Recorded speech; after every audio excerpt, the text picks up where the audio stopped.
मीठे बाबा हम बच्चों को कहते हैं कि इस दुनिया में आर्टिफिशियल उन्नति है और आर्टिफिशियल सुख है। उन्नति भी आर्टिफिशियल है और सुख भी अल्पकाल का आर्टिफिशियल है। और बाबा कहते सतयुग में सच्चा सुख है और सच्ची उन्नति है। तो आज मैं इस पर विचार कर रही थी कि आर्टिफिशियल उन्नति क्या होती है। तो देखो, दुनिया में थ्योरी ऑफ एवोल्यूशन है ना। दुनिया में कहते हैं हम इवॉल्व हो रहे हैं, हमारी दिन प्रतिदिन उन्नति हो रही है। किस आधार से कहते हैं? मेनली अगर देखा जाए तो साइंस और टेक्नोलॉजी का जो डेवलपमेंट है उस आधार से कहते हैं हमारी उन्नति हो रही है। लेकिन बाबा कहते हैं ये तो आर्टिफिशियल है, ये रियल उन्नति नहीं है। क्योंकि अगर आप ध्यान से देखें तो आर्टिफिशियल उन्नति की फिलॉसफी क्या है, इसको ध्यान से समझना। पहले अपनी अवस्था से प्रॉब्लम को क्रिएट करो, ठीक है। कमजोर आत्मा विकारी कर्मों से प्रॉब्लम को क्रिएट करती है, फिर उसी प्रॉब्लम को सॉल्व करती है और समझती है कि मैं प्रॉब्लम सॉल्व कर रही हूँ तो मैं उन्नति में हूँ, ठीक है।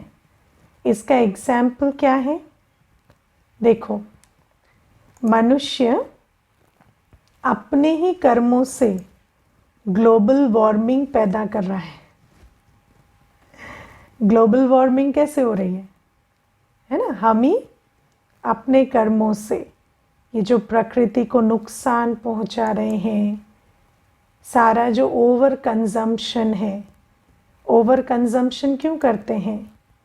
क्योंकि आत्मा अपने आत्मिक खालीपन को वस्तु से भरना चाह रही है ना। बहुत सारा खाना पीना, रहना, घूमना फिरना जो आत्मा को वास्तव में चाहिए नहीं, लेकिन प्रकृति के कॉस्ट पर वो सब कुछ कर रही है ना। पैसा जनरेट करते हैं, इकोनॉमी है ना, और फिर पैसा, उस पैसे को प्रकृति को एक्सप्लॉइट करने में लगाते हैं और फिर उसमें समझते हैं कि पैसा जनरेट किया तो हमारी उन्नति हो गई, खर्च किया तो हम अफोर्ड कर पा रहे हैं, और फिर वो जो प्रकृति को नुकसान पहुंचाते हैं उससे ग्लोबल वार्मिंग होती है।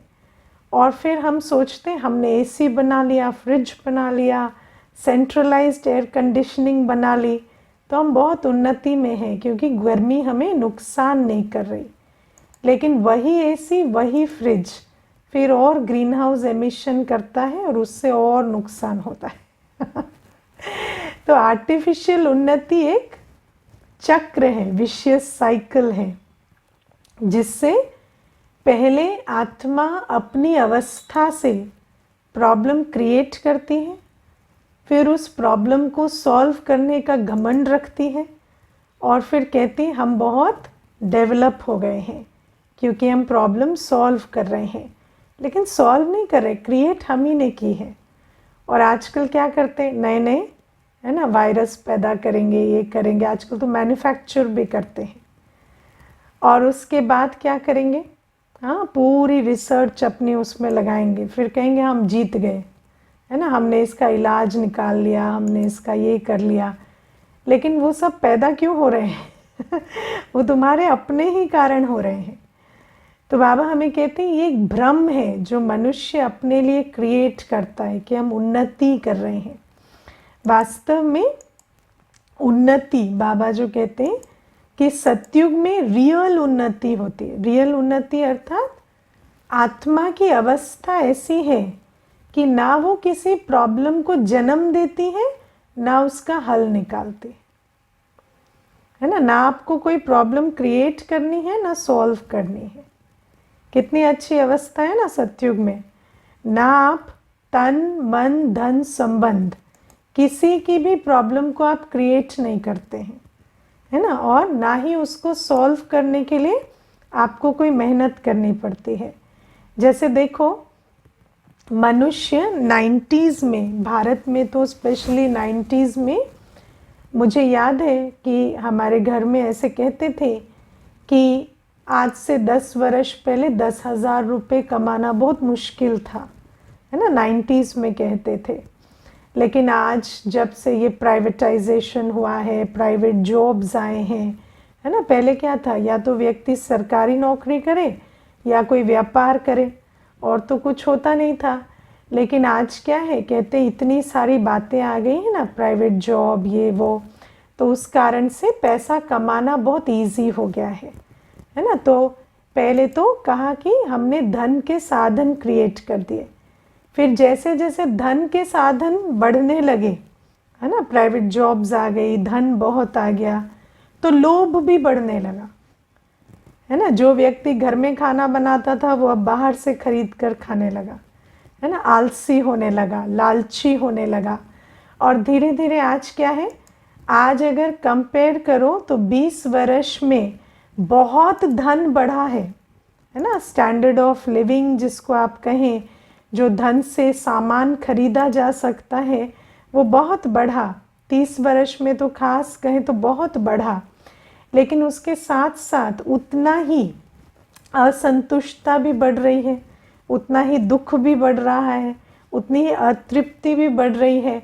तो एक तरफ तो हम सोचते हैं हम उन्नति कर रहे हैं, लेकिन उन्नति करने के साथ साथ क्या हो रहा है, जो अपनी आत्मिक शक्ति थी, है ना, संतुष्टता की, खुशी की जो अवस्था थी, उसको धन के पिछाड़ी आज खो दिया है ना। आज फिर उसी धन के इतने चक्कर में पड़ गए हैं कि लोभी नर कंगाल है। तो लोभ के कारण अपनी अवस्था में ऐसा लगता है कि कंगाली है। पहले धन कम था पर संतुष्टता ज़्यादा थी, अभी धन बहुत बढ़ गया पर संतुष्टता घट गई है। तो अब क्या है, देखने में तो उन्नति है, लेकिन क्या सचमुच उन्नति है ना। तो बाबा इस प्रकार से हमें समझाते हैं कि ये जो उन्नति है, आज जिसको दुनिया में उन्नति कहते हैं, वो वास्तव में कोई उन्नति नहीं है। पहले प्रॉब्लम अपनी अवस्था से क्रिएट करो, फिर उसको सॉल्व करके सोचो कि मैं उन्नति कर रहा हूँ, ये उन्नति नहीं है। सच्ची उन्नति अर्थात आत्मा ऐसी अवस्था में स्थित हो जाए कि प्रकृति दासी बनकर उसको तन मन धन संबंध का सुख दे, है ना, और उसे कोई ना वो प्रॉब्लम क्रिएट करे ना उसे सॉल्व करना पड़े। इसे कहते हैं सच्ची उन्नति।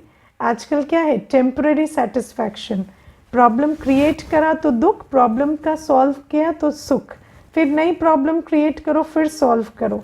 तो ऐसे ये अपने आप को ही बुद्धू बनाते रहते हैं सारे दिन, है ना।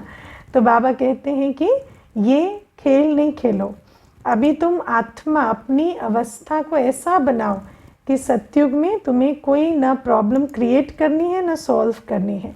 तन मन धन संबंध का सुख स्थायी मिलेगा, है ना। बाबा ने कहा है तुम्हें सतयुग में माइंड के लिए कोई मेडिटेशन नहीं करना होगा। आजकल क्या होता है, पहले मन को ऐसा बना दो कि मन तुम्हारा बिल्कुल दुश्मन हो जाए, फिर बहुत प्राइड लेते हैं कि हमने, है ना, मेडिटेशन सीख लिया है, अब हमारा मन एकदम शांत हो जाता है।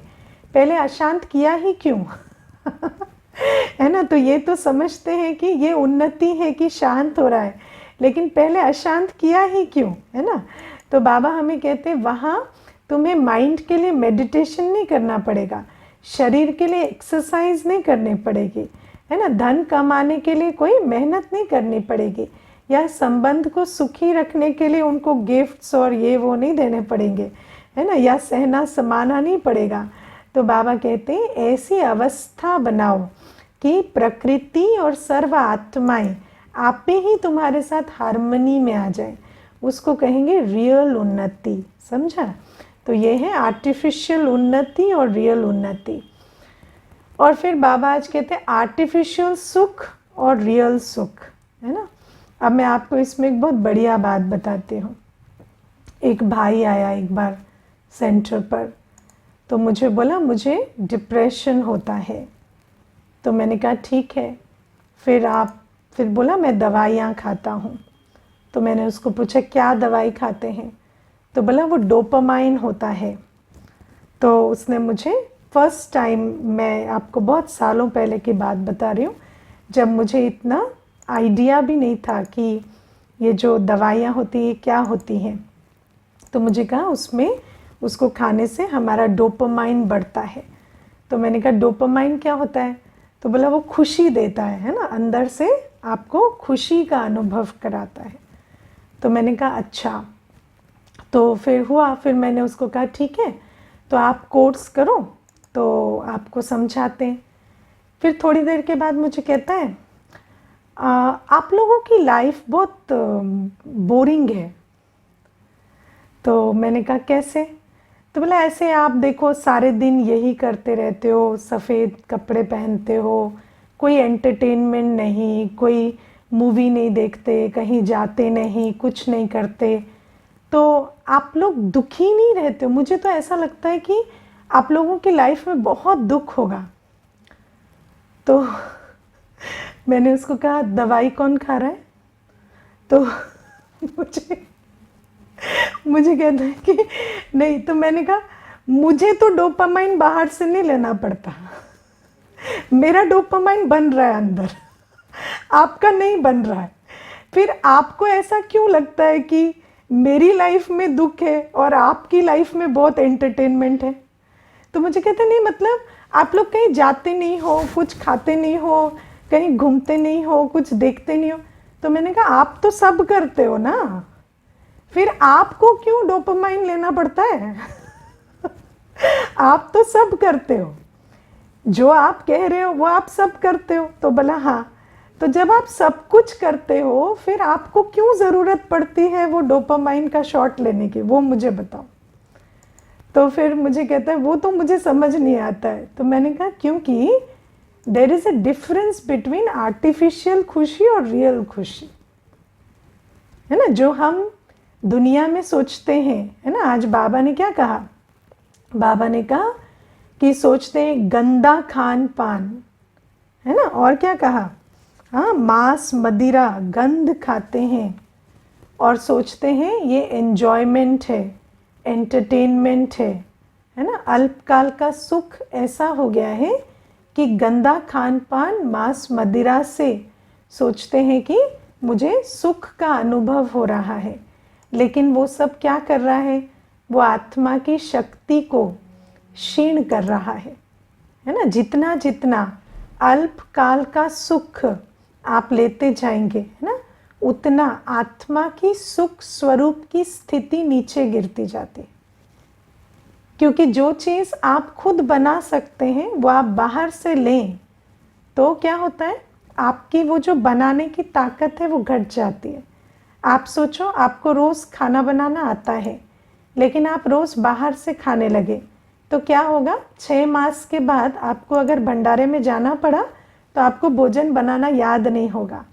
ऐसे ही बाबा कहते हैं आत्मा जो अपनी स्मृति स्वरूप से सुख स्वरूप का अनुभव क्रिएट कर सकती थी, है ना, आत्मा है ही सुख स्वरूप, लेकिन आत्मा क्या करती है, ये जो इंद्रियों के चक्कर में पड़ जाती है, ये खाएंगे तो अच्छा लगेगा, यहाँ जाएंगे तो अच्छा लगेगा, ये पिएंगे तो थोड़ा खुशी का पारा चढ़ेगा, ऐसे पड़ जाती है।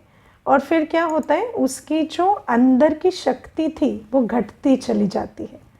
तो बाबा हमें कहते हैं यह है अल्पकाल का सुख जो दुख देता है, क्योंकि आत्मा की शक्ति जब खत्म हो जाती है तो उसको दुख का अनुभव होता है। फिर उसको क्या करना पड़ता है, या तो हमेशा वो अल्पकाल के सुख में डूबी रहे। आजकल आप देखते हो दुनिया ने इस चीज़ को समझ लिया है कि पहले देखो एक व्यक्ति जो था वो एक सीरियल देखता था या एक फिल्म देखता था तो खुश हो जाता था, पेट भर गया ना तो उसको दूसरी देखने की इच्छा नहीं होती थी। हाँ, ऐसे इच्छा होती थी एक के बाद दूसरी देख लें। आज बिंज वॉचिंग होती है, माना एक के बाद दूसरी के बाद तीसरी के बाद चौथी के बाद, इसीलिए आजकल फिल्म्स नहीं बनते, सीरीज बनते, है ना, एक के बाद एक के बाद एक के बाद देखते ही चले जाएं। क्यों? क्योंकि आज आत्मा पूरी खाली हो गई है, तो अल्पकाल का सुख भोगते भोगते हम इतने खाली हो जाते हैं कि उसको भरने के लिए हमें कंटिन्यूअस रिफिल चाहिए। या तो कंटिन्यूअस रिफिल चाहिए, जब तक वो आंख स्क्रीन पे लगी रहेगी तो खुश रहेंगे, और जैसे ही स्क्रीन से हटी तो कहेंगे ऐसे ना दुख दुख सा हो रहा है, सर घूम रहा है, डिप्रेशन हो रहा है, फिर दवाइयाँ खाते रहेंगे। तो बाबा हमें कहते हैं कि वो जिसे तुम सुख समझ रहे हो वो सुख नहीं है, इसीलिए तो तुम्हारी ये हालत है ना। और मैं आपको अगर रियली बताऊं, एक रिसर्च तो ये जो आजकल मैं नाम नहीं लूँगी कंपनीज का, जो ये बनाते हैं ना सब देखने के लिए, जो आप लोग सब्सक्राइब करके देखते हो, उनकी और डिप्रेशन का लिंक है। कहते हैं ये जो सारी साइट्स हैं, OTT वाली साइट्स हैं, इनको देखना और डिप्रेस्ड होना, इनका लिंक है, ये रिसर्च कहती है।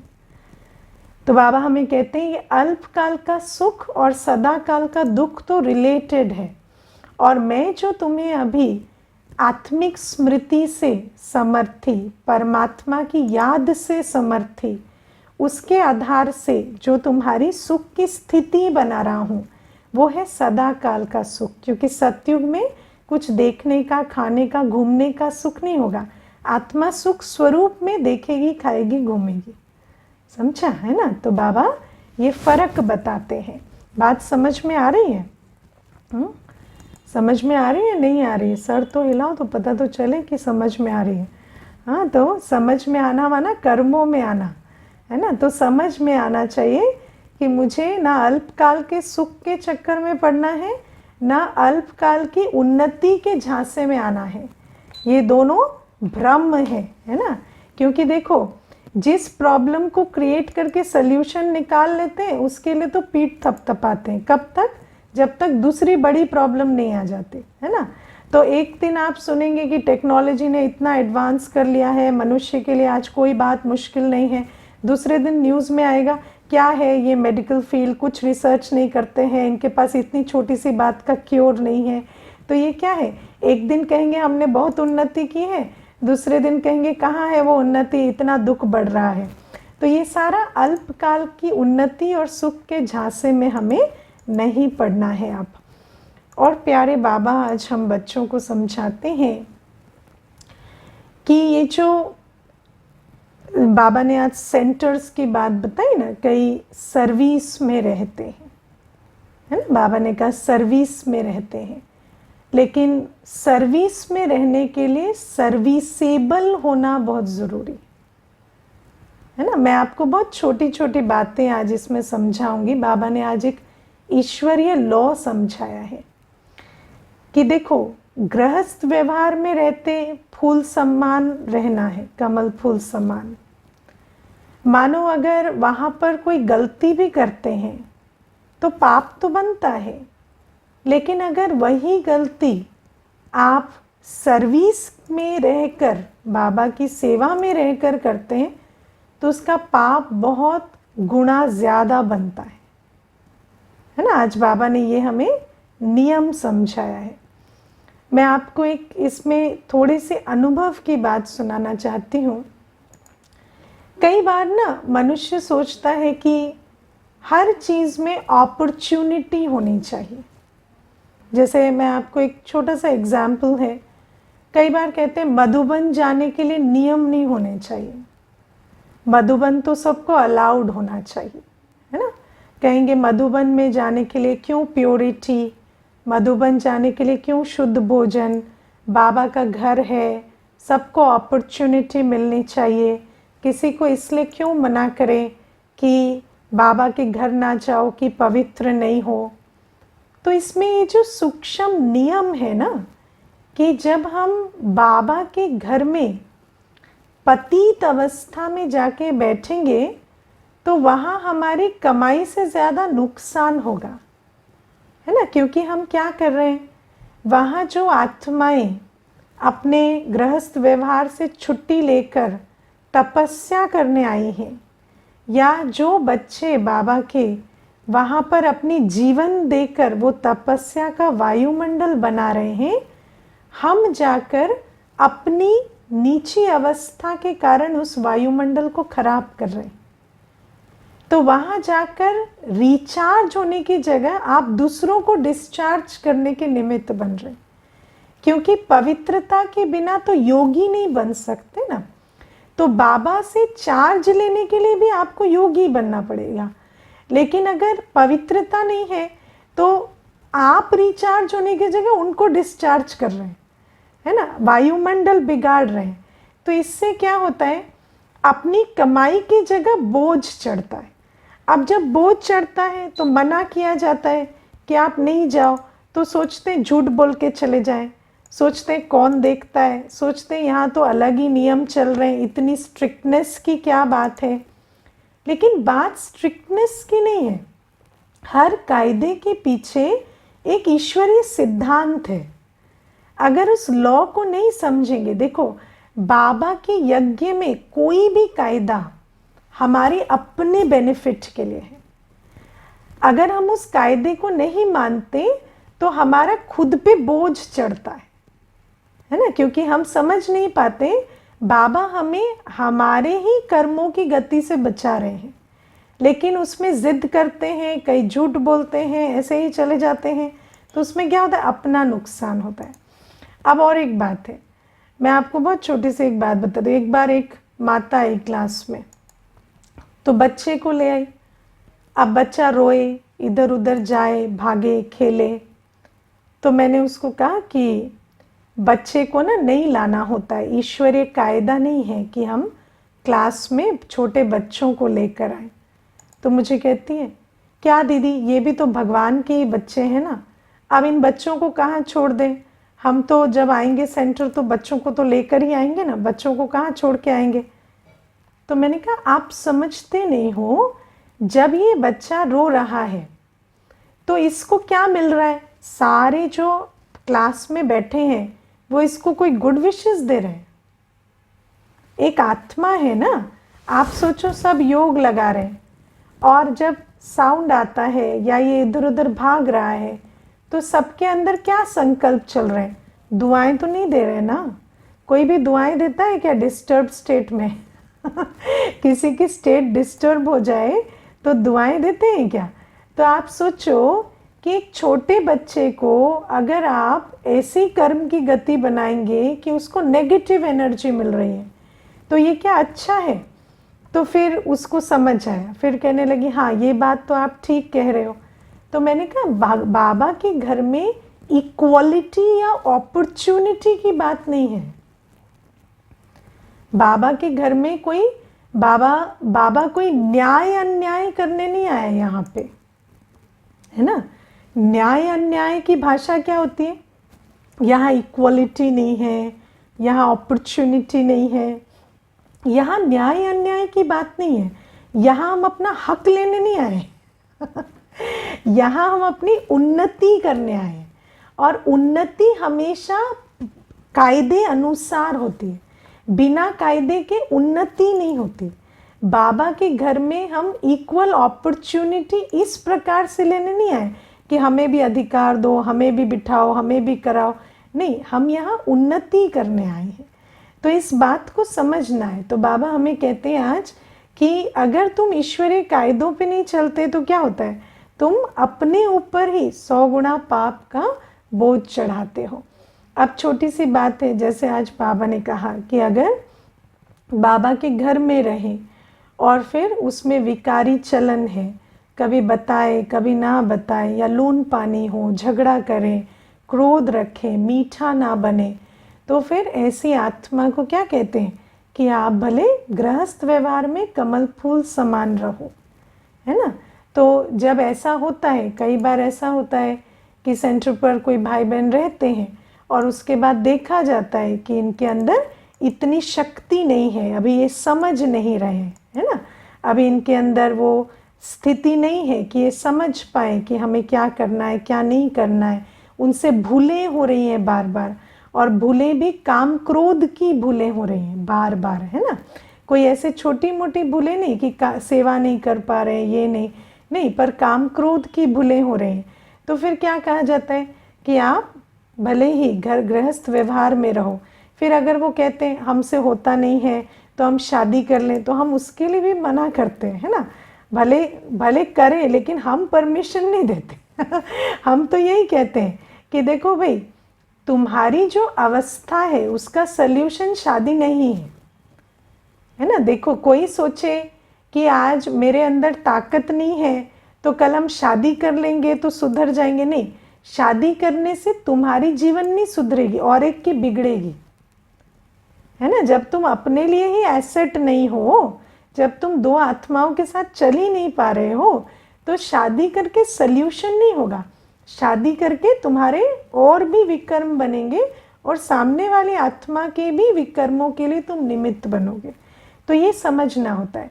लेकिन कई बार क्या होता है ना कि आत्मा समझ नहीं पाती। जैसे एक बार मुझे एक कन्या ने कहा कि आप तो कहते थे ये फैमिली है ना, तो फैमिली में तो सब बातें बर्दाश्त की जाती हैं, तो आप भी जैसे मेरे अंदर कोई चाल चलन में प्रॉब्लम है या कुछ भी है तो आप बर्दाश्त क्यों नहीं करते हो, फिर आप लोगों को भी तो सहना चाहिए।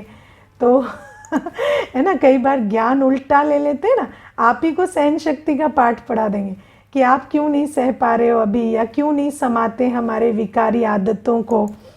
तो मैंने उसको कहा कि देखो, ये बात मेरी और तुम्हारी नहीं है ना। अगर मेरी और तुम्हारी बात होती तो हम सह लेते, समा लेते, लेकिन ये बात है ईश्वरीय यज्ञ की, और यज्ञ का जो कायदा है उस पर मुझे भी चलना है, आपको भी चलना है। वो कायदा मेरी राइट में नहीं है कि मैं उसको मानूं या ना मानूं। ईश्वरीय कायदे पर आपको भी चलना है, मुझे भी चलना है। और ये जो परिवार है, ये परिवार बर्दाश्त करने के लिए नहीं है, उन्नति कराने के लिए है ना। दुनिया में तो लोग कहते हैं कर्म बंधन है, तो कर्म बंधन को तो बर्दाश्त करना पड़ता है, लेकिन ये तो कर्म संबंध है ना। हम ब्राह्मण परिवार में एक दूसरे के साथ क्यों आते, चॉइस से आते हैं।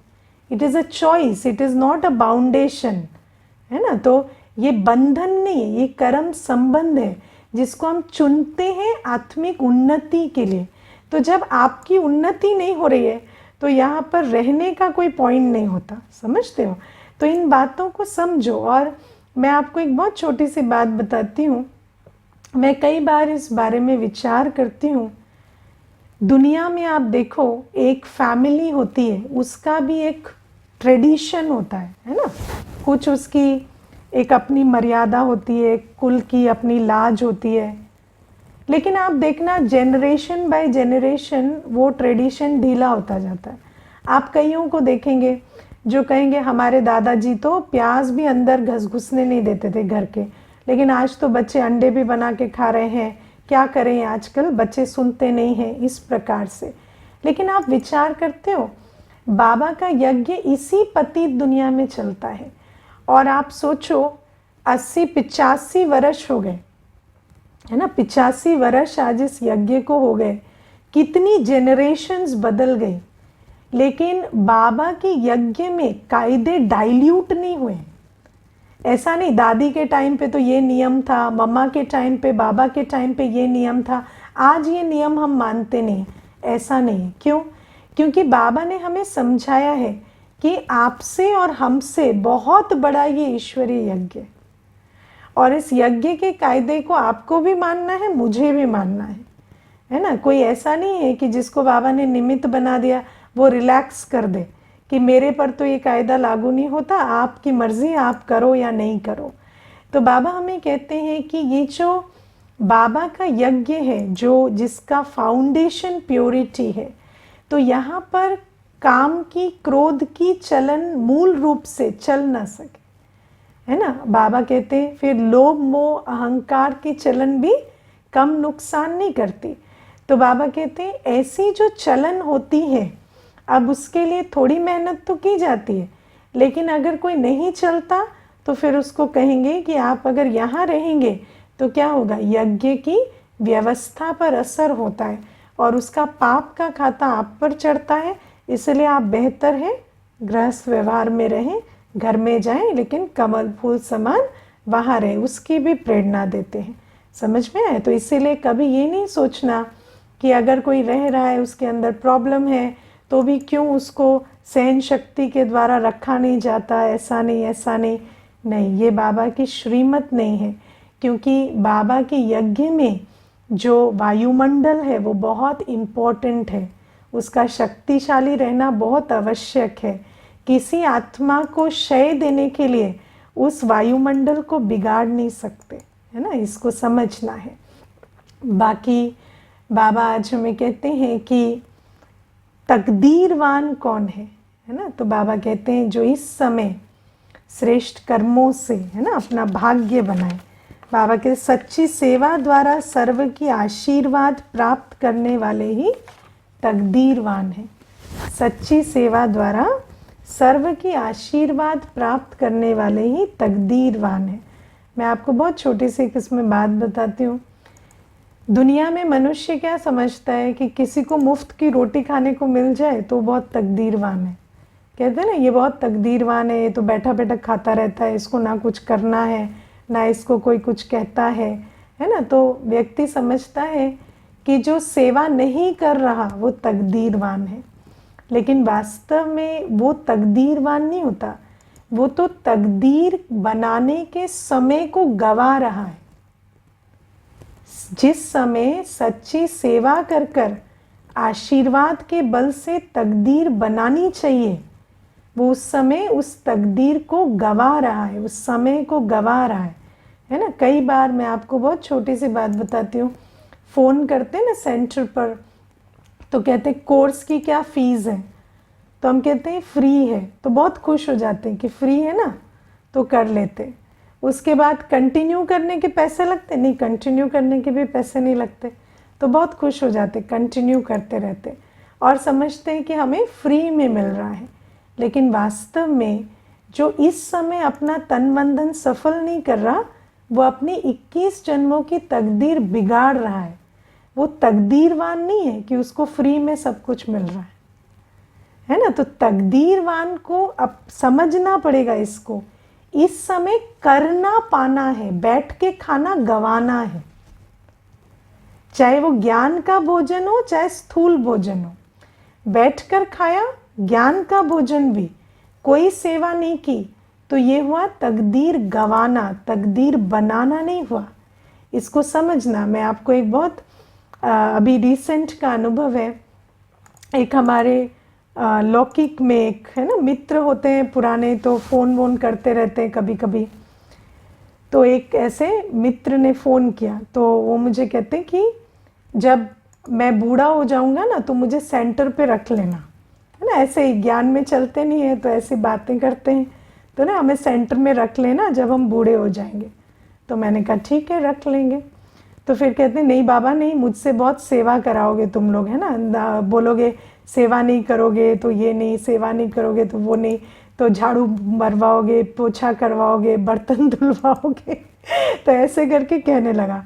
तो मैंने कहा नहीं कोई बात नहीं, आपको आपके लायक सेवा दे देंगे, आप टेक्नोलॉजी वाली सेवा करना, कुछ भी करना। तो फिर मुझे कहने लगा नहीं, अगर सेवा नहीं करूँगा तो खाना नहीं दोगे, है ना। तो मैंने कहा नहीं, खाना तो दे देंगे लेकिन सेवा नहीं करेंगे ना तो तकदीर नहीं खुलेगी, है ना। तो तुम तो समझते हो ना कि रोटी मिलना बहुत बड़ी बात है, लेकिन बाबा हमें कहते हैं कि रोटी मिलना तो कोई बड़ी बात नहीं, तुम्हें पिछले कर्मों के आधार से भी मिल सकती है, लेकिन जो इस समय ईश्वरीय सेवा ना करे उसका भाग्य नहीं बनेगा, है ना। तो सुन के कहता है ये बात तो मेरी ना ऊपर से पार हो गई, और उसने फ़ोन रख दिया, है ना। तो ये बातें क्या है, बाबा हमें कहते हैं कि दुनिया में तो रोटी को बहुत बड़ा समझते हैं, है ना। सोचते हैं कोई आपको बिठा के खिला दे, कोई आपको वैसे जीवन यापन कर ले तो बहुत बड़ी बात समझते हैं। लेकिन बाबा हमें कहते हैं वो तो कोई बड़ी बात नहीं। हो सकता है कि आपके पिछले कर्मों का फल ऐसा हो कि आपको बैठ के भी खाने को मिल जाए, लेकिन उसको क्या कहेंगे, दुर्भाग्यवान। उसको तकदीरवान नहीं कहेंगे। तकदीरवान उसे कहेंगे जो समय के महत्व को जानकर अपना सब कुछ सफल कर कर, सच्ची सेवा कर कर और अपना 21 जन्मों का भाग्य बनाए। क्योंकि जब हम सच्ची सेवा करते हैं अनेकों की आशीर्वाद मिलती है, और सबसे बड़ी बात परमात्मा आशीर्वाद मिलती है, और इसी से ही आत्मा का कल्याण होता है, वर्तमान भी और भविष्य भी सुहेला बनता है। तो बाबा ये भी बात हमें समझा रहे हैं। और वरदान में आज प्यारे बाबा हमें कहते हैं तुम बधाइयों में पल रहे हो, है ना। बाप की भी बधाइयाँ, बाप तो ऐसे ही फ्री में बधाइयाँ देते रहते हैं ना। बाबा तो मीठे बच्चे और वरदान और इतना प्यार लुटाते रहते हैं बीच बीच में, है ना, इतनी उमंग भरते रहते हैं। तो बाप की बधाइयाँ तो मिलती ही हैं, शिक्षक की भी बधाइयाँ मिलती हैं। अब मैं आपको एक छोटा सा उदाहरण दूंगी कि शिक्षक की बधाइयाँ क्या होती है। तो कमलेश दीदी जी जो है यज्ञ में, उनका अनुभव है ये। तो जब वो यज्ञ में समर्पित होने आई, है ना, तो बाबा ने उनको कहा कि बच्ची तुम्हें मोह नहीं आएगा, ऐसे पूछा। और बोला मुझे तो अपने बच्चों में बहुत मोह है, बाबा ने कहा। और बाबा ने ऐसे एक बच्चे को ना ऐसे लाड करते हुए कहा, देखो मुझे तो बच्चे में बहुत मोह है, तुम्हें मोह नहीं आएगा सब कुछ छोड़ के आते। तो कमलेश दीदी जी ने कहा नहीं, आप मेरे बाबा हैं, आपके लिए जीवन देने तो मेरा भाग्य है, तो मुझे मोह नहीं आएगा। तो बाबा ने फट से कहा शाबाश बच्ची, है ना, शाबाश। तो शिक्षक क्या करता है, परीक्षा लेता है ना। तो बाबा शिक्षक के रूप में, बाप के रूप में तो बधाइयाँ देते रहते, शिक्षक के रूप में कई बार परीक्षाएं लेता है बाबा। कई यज्ञ, कई पेपर बाबा हमारे लेता है, कई पेपर ड्रामा अनुसार आते हैं। और जब भी हम उन पेपर में पास होते हैं हमें शिक्षक की शाबाशी मिलती, बधाई मिलती है ना। और बाबा ऐसे ऐसे समय पर शाबाश बच्चे कहता था, है ना। एक भाई का अनुभव है, एक बड़े भाई का, कि जब वो यज्ञ में आए तो बहुत धनाढ्य परिवार से थे, उनका बैकग्राउंड बहुत एफ्लुएंट था। तो बाबा एक बार वहाँ मधुबन में कंस्ट्रक्शन हो रही थी। तो पहले क्या होता था कि भाई बहनें ही मिलके, है ना, बड़े बड़े पत्थर उठा रहे हैं, सामान उठा रहे हैं, खुद ही कंस्ट्रक्शन कर रहे हैं। तो जब वो ये सेवा कर रहे थे तो बाबा ने उनको देखा और कहा शाबाश बच्चे, है ना। तो शिक्षक के रूप में बाबा जो हमारे पेपर आते हैं सरकमस्टेंस, सेवा में, जीवन में, व्यवहार में, उसमें जब हम बाबा की दी हुई शिक्षाओं के आधार से पास होते हैं तो हमें शिक्षक की शाबाशी मिलती है। और फिर बाबा कहते हैं जो भी श्रेष्ठ कर्म हम करते हैं हमें बाबा रोज़ प्रेरणा देते, सफल करो। बाबा हमें रोज़ प्रेरणा देते, याद का चार्ट बढ़ाओ, कमाई करो। बाबा हमें रोज़ प्रेरणा देते, विचार सागर मंथन करो, ये श्रेष्ठ कर्म है। तो बाबा की प्रेरणा पर जो भी हम श्रेष्ठ कर्म करते हैं एक एक एक्स्ट्रा, तो उसमें सतगुरु की बधाइयाँ हमें मिलती है ना। तो बाबा हमें कहते हैं तुम्हें 3 प्रकार की बधाइयों का पात्र मैंने बनाया है, अब बाकी तुम पर है कितनी बधाइयाँ तुम लेते हुए आगे बढ़ रहे हो। ओके।